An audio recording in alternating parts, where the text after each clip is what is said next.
The alarms tore through the Crystal Palace before I even understood what was happening. One moment I was standing in the receiving hall, listening to the drone of trade negotiations, and the next moment, the floor beneath my feet was humming with a warning frequency that every child of the Thal dynasty is trained to fear from birth. That sound means one thing: the palace has been breached. My name is Alira, and I am the heir to a throne built on 1,000 years of silence. My people, the Thal, do not raise their voices. We do not weep. We do not run. From the moment we can walk, we are taught that emotion is a leash, and only the weak allow themselves to be led by it. I had believed that my entire life, until the humans came. The guards around me moved instantly, forming a wall of dark armor between me and the tall doors at the end of the hall. My mother, the Queen Regent, had left for the outer provinces 2 days earlier to settle a dispute among the mining houses, and I had been left in charge of the palace council, a duty I had wanted for years and now suddenly did not want at all. Captain Voss, the head of my personal guard, appeared at my side, her voice clipped and controlled, exactly the way a Thal soldier is trained to speak even when the walls themselves are shaking. Your Highness, we have confirmed hostile presence in the East Wing. The signal is coming from inside the palace. Inside the palace, not an invasion from outside our borders, not a foreign fleet testing our shields. This was a coup. This was our own nobility turning against us, and I understood immediately who was behind it. Lord Corvantis had never accepted that a woman as young as I was would inherit the throne while the old bloodline council still had breath in their lungs. He had spoken against the treaty with the humans in every session, calling them dangerous animals wearing the shape of civilized beings. He had warned that allowing even a small human delegation to live among us would poison the purity of Thal rule. I had dismissed him as bitter and outdated. I had been wrong to dismiss him at all. The lights along the hall flickered, then dimmed to a deep red. The emergency color that meant the palace defense grid had been compromised from within. Captain Voss pulled me toward a side corridor, her hand firm on my arm. But even through my fear, I noticed something odd. She was afraid too. I could see it in the way her eyes darted toward the shadows, in the way her breathing had quickened despite every lesson that told her not to let it show. For the first time, I understood that fear does not disappear just because you are trained to hide it. It only goes underground, waiting. We reached a junction where 3 corridors met, and that was when the first sounds of struggle reached us, distant but unmistakable, boots against marble, voices shouting orders, the clatter of dropped equipment. My own guards tensed around me like a single organism preparing to strike. Then Captain Voss made a decision that would change everything. She turned to 2 of her soldiers and told them to take me to the vault beneath the throne room, a hidden chamber built centuries ago for exactly this kind of emergency. She would stay behind with the rest of the guard to slow down whoever was coming. I did not want to leave her. I did not want to leave anyone. But there was no time to argue, and the soldiers pulled me down a narrow servants' passage, lit only by dim strips along the floor. As we moved, my mind kept circling back to one thought, one person I had not seen since the alarms began: Ethan. Ethan Hale had arrived at the palace 8 months earlier as part of the Human Liaison Delegation, a small group sent to prove that humanity could be trusted as an ally rather than treated as a threat. Most of the court despised him on sight. He laughed too easily. He spoke to servants as though they were equals. He had once knelt beside a wounded guard in the training yard and stayed with him, holding his hand and talking softly, until the healers arrived, an act that scandalized half the nobility, because a person of his supposed status should never lower himself for someone so far beneath him. I remember watching that from a balcony above, hidden in shadow, and feeling something twist strangely inside my chest, something I had no name for at the time. Over the months that followed, I found reasons to be near him. I told myself it was diplomatic curiosity, that I was simply studying the strange and unpredictable human mind for the benefit of my future reign. But the truth was simpler than that. When Ethan spoke to me, he did not treat me like a title or a bloodline. He treated me like a person who was allowed to have feelings, allowed to be uncertain, allowed to be afraid without being ashamed of it. He taught me to spar in the human style, something rougher and more instinctive than the rigid Thal forms I had been drilled in since childhood. During one of our sessions, after I had failed to block a simple strike for the 3rd time in a row, I let out a sound of pure frustration, something between a growl and a groan, completely undignified for a future queen. I clapped a hand over my own mouth in horror, certain he would report the lapse to someone, certain it would be used as proof that I was unfit to rule. Instead, he had laughed, not unkindly, and told me that the sound I made was the most honest thing he had heard anyone in this palace say in weeks. He told me that where he came from, people who never let themselves feel anything were usually the ones who broke the worst when something finally went wrong. because they had spent their whole lives building a wall instead of learning how to stand. I had not understood him then. Running through that servant's passage with my heart pounding and the sound of fighting growing louder behind me, I understood him completely. The soldiers guiding me toward the vault suddenly stopped. One of them raised a hand for silence, listening to something through the comm device in his ear. His expression changed, and not for the better. "Your Highness, the vault entrance has been sealed from the other side. Someone triggered the lockdown early. We cannot reach it from this route." Panic rose in my throat, but I forced it down the way I had been trained, and asked what our alternative path was. The soldier hesitated, and that hesitation told me everything. There was no clean alternative. Every route back toward the safe zones ran through corridors that were likely already contested. We chose the long corridor along the western gallery, a route lined with tall windows overlooking the palace gardens, usually peaceful, now eerily lit by the flashing red emergency lights reflecting off the glass. We had made it perhaps halfway when 3 armed figures stepped out from a side archway ahead of us, wearing the colors of the noble House Vantis. My guards moved without hesitation, placing themselves between me and the newcomers, weapons raised. Words were exchanged, sharp and clipped, demands to stand down met with refusals, and for a moment I thought perhaps it would end in words alone. Then one of the Vantis soldiers lunged forward, and my own guards responded, and the gallery became a blur of motion and noise that I could not fully process. I was pulled backward by one of my soldiers, half dragged down a side hallway while the sounds of the struggle continued behind us, growing fainter as we retreated. I looked back once and saw 2 of my guards down, not moving, and something inside me went cold and hollow in a way I had never experienced before. We kept moving. The soldier pulling me along was breathing hard, blood on his sleeve though I could not tell if it was his own, and his grip on my arm had gone from protective to something closer to desperate. We turned a corner and found ourselves in a smaller passage I did not recognize, clearly built for staff rather than nobility, narrow and dim. That was when we heard footsteps ahead of us, fast and heavy, coming directly toward us. My last guard shoved me behind him and raised his weapon toward the sound, and for one terrible second I believed this was the end, that whoever was coming around that corner would be the last thing either of us ever saw. Then a familiar voice cut through the darkness, breathless and urgent. "Illyra, it is Ethan. Do not shoot."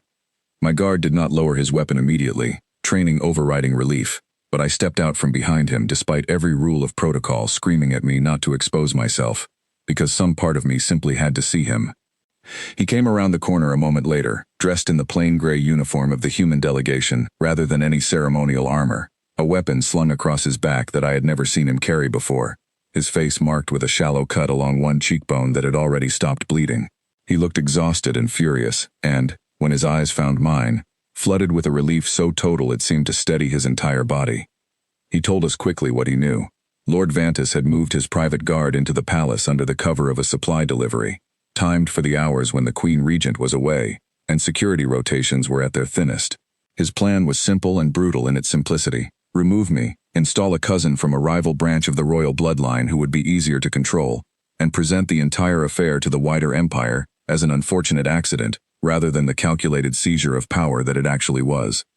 Ethan had been in the Eastern Barracks when the alarms sounded, training with a group of junior guards who had grown to trust him despite the court's disapproval. When the first reports came in that the vault route was compromised, he had not waited for orders.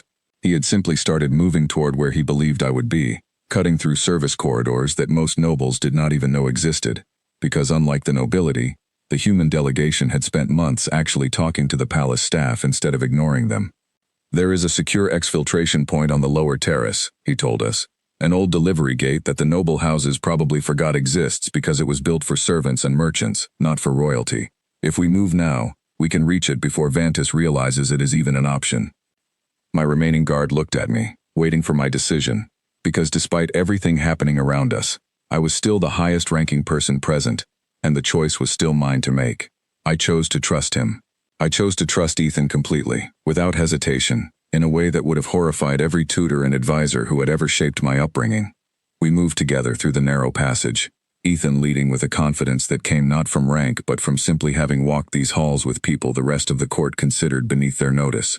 Twice we had to stop and press ourselves into shadowed alcoves as patrols passed, Vantis soldiers moving with the calm efficiency of people who believed they had already won.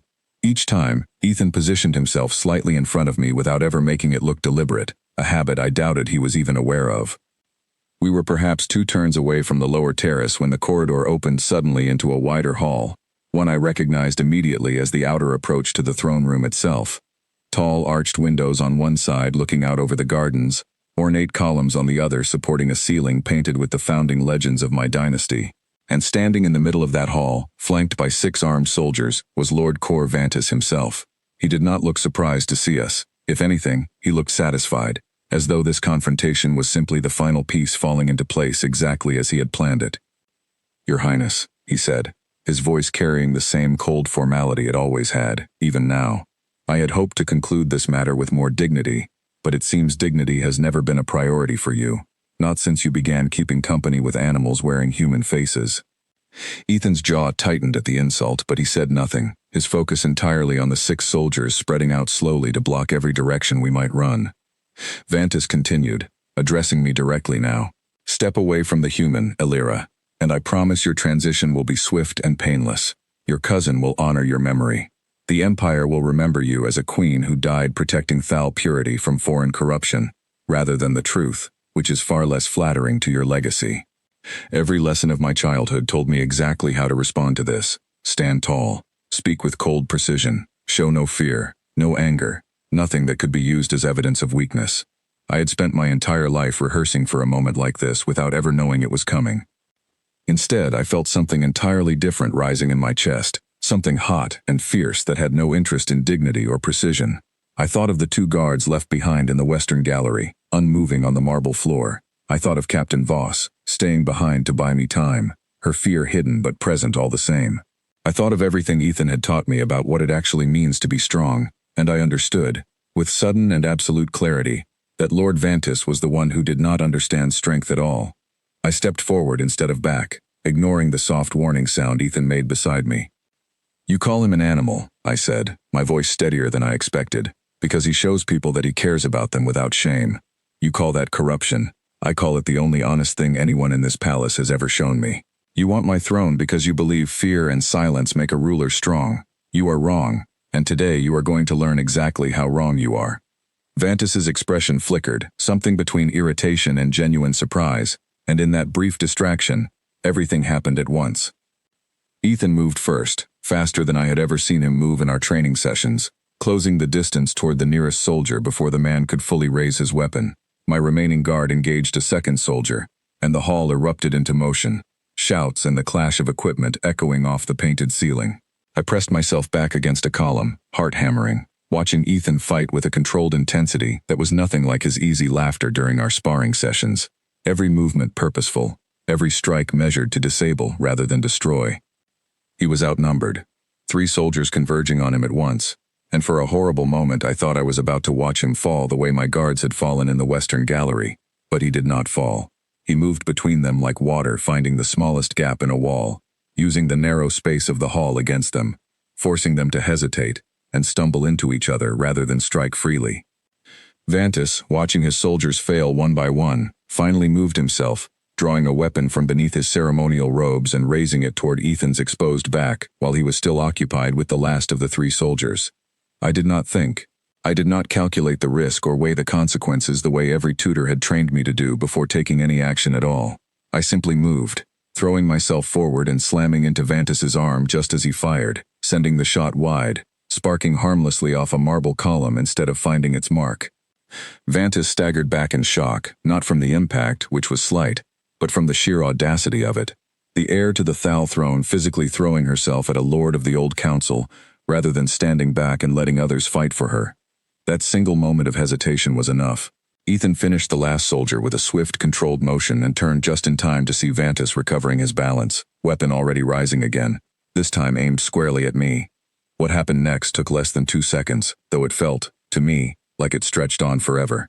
Ethan closed the distance between us in a single desperate motion, driving Vantis's arm upward and away, the shot going wide again, this time shattering one of the tall arched windows behind us in a spray of colored glass that caught the red emergency light like scattered embers. Vantis did not get a third attempt. Ethan disarmed him cleanly, and moments later, the sound of additional footsteps filled the hall, but this time they belonged to reinforcements. Palace guards loyal to the crown who had finally regrouped after receiving word that the heir was still alive and in danger. They took Vantis into custody, along with what remained of his soldiers, the coup collapsing as quickly and completely as it had begun. And that was when it happened, the moment I had spent my entire life being trained to prevent, the moment that would have scandalized every tutor and advisor who had ever shaped me. I looked at Ethan standing there, breathing hard, a fresh cut above one eyebrow, alive despite everything that had just tried to end him, and every wall I had spent 20 years building simply came down at once. I ran across that hall, past shocked palace guards and dazed remnants of Vantis's fallen soldiers, past broken glass still settling on the marble floor, and threw myself into his arms without a single thought for how it looked or who was watching. He caught me without hesitation, one arm wrapping around my shoulders, the other steadying my back, and I felt him let out a breath that sounded like relief given physical form. I was shaking, tears finally spilling over after being held back through every terrifying minute since the alarms first sounded, and for the first time in my entire life, I did not try to stop them. Around us, the palace guards stood frozen, uncertain whether to look away or intervene, uncertain what protocol demanded when their future queen sobbed openly in the arms of a human delegate in the middle of the throne room approach. No protocol existed for this. I had just written an entirely new one. Ethan held me until my shaking slowed, saying nothing, simply being present the way he always had been, and when I finally pulled back enough to look up at him, he brushed a tear from my cheek with a gentleness that undid whatever fragile composure I had managed to recover. "You did not have to do that," he said quietly, referring to the moment I had thrown myself between him and Vantis's weapon. "You could have stayed back. You could have let your guards handle it." "I could have," I answered, my voice still unsteady but certain. "But I did not want to. I am done pretending that not caring makes me strong." Word of what happened in that hall spread through the palace faster than the alarms had, and by the time the Queen Regent returned 2 days later to find her throne intact and the Vantis conspiracy fully exposed, every noble in the court had already heard how their future queen had run across the palace in full view of guards and nobility alike, abandoning every ounce of trained composure, to embrace a human she was not supposed to love the way that she clearly did. I stood before the reassembled council a week after the coup, expecting condemnation, expecting demands that I apologize for the spectacle I had made of myself in front of the entire palace staff. Instead, I told them the truth, plainly and without shame. I told them that for 20 years I had believed that silence and control were the only paths to real strength, and that the coup had taught me otherwise. I told them that 2 guards had died protecting me, because they believed in a throne that valued their sacrifice, and that a human delegate had nearly died protecting me because he simply refused to let me face danger alone, expecting nothing in return. I told them that if caring for someone openly, and fighting for them without hesitation, and running across a palace floor without a single thought for dignity, made me unfit to rule, then perhaps the empire had been ruled wrongly for far too long already. Nobody in that council chamber argued with me. Nobody dared. And later that evening, standing on the same terrace where Ethan had once planned our escape route, I found him waiting for me exactly where I hoped he would be, and I understood, with complete and unshakable certainty, that whatever kind of queen I would someday become, I would never again be ashamed of the moment I had chosen to run.